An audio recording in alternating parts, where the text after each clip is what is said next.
Bien, alors dans cette deuxième partie, je vais parler un petit peu donner quelques exemples de ces révolutions numériques, parler des retombées et quelques perspectives assez rapidement. Alors comme je vous le disais, aujourd'hui de nombreux jeunes du continent saisissent les opportunités offertes par le numérique pour développer leur esprit d'entrepreneur dans des secteurs d'avenir et surtout des secteurs qui répondent à leurs besoins. Mais on n'en est pas arrivé là du jour au lendemain et certains éléments ont permis de préparer le terrain qui est propice et favorable à ces investissements. Alors, je vais maintenant vous parler de cet état de préparation et de l'inventivité entrepreneuriale de certaines startups africaines. Alors, s'agissant de l'état de préparation, il faut savoir qu'au cours des 5 à 10 dernières années, il y avait une dynamique économique déjà bien constatée en Afrique, marquée par une croissance encourageante et une augmentation des investissements, notamment des investissements privés sur le continent. Il est à noter par exemple que sur les 5 dernières années, 7 des 10 pays avec la croissance économique la plus forte étaient des pays africains. Bien évidemment, la Covid est venue changer la donne. Mais s'agissant du numérique, on parlait déjà de quelques pays phares qui étaient à l'avant-garde de cette révolution à laquelle on assiste aujourd'hui. Je peux citer par exemple le Rwanda, le Kenya, l'Afrique du Sud, l'Égypte et le Maroc, entre autres. Leurs atouts étaient les suivants. D'abord, des marchés économiques importants, les efforts dans le domaine de l'éducation, surtout l'éducation de base, l'exploitation de la manne que représente Internet et la pénétration du smartphone. Alors ces pays ont été les premiers acteurs de cette révolution car ils ont rapidement compris que les solutions numériques permettraient de faire face aux carences et parfois graves carences en infrastructures et en services, alors que, au même moment, la demande des populations augmente grandement. Dans le domaine de l'énergie, par exemple, dans certains pays, on a vu qu'on a pu exploiter l'énergie solaire et les dispositifs numériques pour mieux répondre aux besoins croissants dans certaines zones non couvertes. Et on sait que c'est important parce qu'en Afrique subsaharienne, par exemple, 2 habitants sur 3 n'ont pas accès à l'électricité. Un autre exemple est celui de l'intégration du numérique dans le monde de la finance. Avant la pandémie déjà, la digitalisation avait fait sa petite révolution dans le domaine bancaire, transformant ainsi le téléphone portable en véritable portefeuille pour faciliter les paiements, même sans avoir de compte en banque. Le Kenya est aux avant-postes de cette révolution, mais de nombreux autres pays, tels que le Ghana où je vis, lui ont emboîté le pas. Et aujourd'hui, il est vraiment banal, par endroits, de payer la vendeuse de papaye ou de mangue avec du mobile money. Donc, alimentation, transport, petits services, bref, de plus en plus, pour régler ces factures en tout genre, on peut se passer de pièces et de billets de banque pour ces transactions quotidiennes.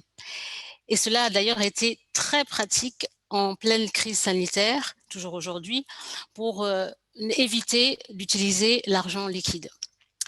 Du coup, les entrepreneurs, eux, ils ont su profiter de cet écosystème favorable aux entreprises pour développer des projets innovants. Et voici quelques exemples. Au Togo, donc, qui est un pays d'Afrique de l'Ouest, la préservation de l'environnement suscite de l'intérêt et la lutte pour le recyclage de déchets, par exemple, associe parfois le numérique à la conscientisation environnementale. C'est ainsi que certaines applications numériques permettent d'évaluer et de valoriser les déchets recyclés par les ménages et ces ménages peuvent ensuite abonder leur portefeuille numérique tout en faisant un geste pour la planète. Toujours au Togo, une autre entreprise innovante s'est attaquée à la modernisation et la gestion du transport urbain. Et en 2 ans, elle est passée du stade d'une simple application de smartphone pour les déplacements urbains, un peu comme Uber si vous voulez. Donc elle est passée de cela à une super application proposant multiples services dans différents pays. Donc c'est en 2018 qu'est née la société Gozem, Donc Go et Zem qui vient du mot Zemidjan. Et en langue fon, qui est la langue parlée au Bénin, un autre pays d'Afrique de l'Ouest, ce mot veut dire « emmène-moi vite ». Et il désigne les taximotos que l'on peut retrouver à Lomé ou à Cotonou, qui sont les capitales respectives du Togo et du Bénin. Donc le Zemidjan est un moyen de transport urbain très répandu. Et en 2018, à la naissance de la start-up, la capitale togolaise en comptait environ 10 000. Du coup, les initiateurs du projet ont rapidement compris que l'urbanisation rapide du pays offrait une vraie niche au secteur des transports urbains. Ils ont créé l'application pour relier utilisateurs et chauffeurs. Et aujourd'hui, cette entreprise a le vent en poupe et elle ambitionne de se développer dans d'autres pays de la sous-région et d'étendre ses services. Alors ça, c'est juste quelques exemples, mais ils sont nombreux dans bon nombre de pays du continent. Et un de leurs atouts importants, c'est qu'ils ont un impact social. On parle beaucoup d'ailleurs d'entrepreneuriat social, car ces entreprises visent à améliorer la société tout en permettant la création d'emplois.